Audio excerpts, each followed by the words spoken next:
Hi friends అందరికీ ఈరోజు చేపల వేపుడు అలాగే చేపల పులుసు ఎలా చేయాలో మనం ఒకసారి చూస్తాము. నేనైతే ఫస్ట్ ప్రిపేర్ చేసినంత చూపించకుండా డైరెక్ట్గా వండేసింది చూపిస్తున్నాను. ఎందుకంటే నాకు వీడియో తీయడం కుదరలేదు. ఇది మీతో పంచుకోవాలని చెప్పి నేను చేస్తున్నాను వీడియో.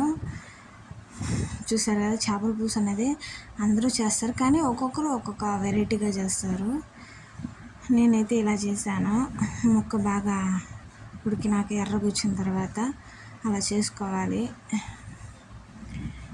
నేను తర్వాత ఏంటంటే మూత పెట్టేసాను. తర్వాత ఈ చేపల ఫ్రై అనేది ఒక ప్రత్యేకత ఉంది. చాలామంది ఉప్పు కారం పట్టించేసేసి ఏదో పెన్నం మీద లేకపోతే నూనెలోనే వేసేస్తారు. అలా వేసారంటే సక్రంగా ఉడకదు, ఉడికినా కూడా లోపల క్రిస్పీగా ఉండదు అనమాట. పైన వరకు క్రిస్పీగా ఉంటుంది, లోపల కొంచెం మెత్తగా ఉంటుంది. ఇలాగని ఫస్ట్ ఏం చేస్తారంటే మీరు ఇలా చేయండి. చూసారా ముక్క ఎంత బాగుందో కదా.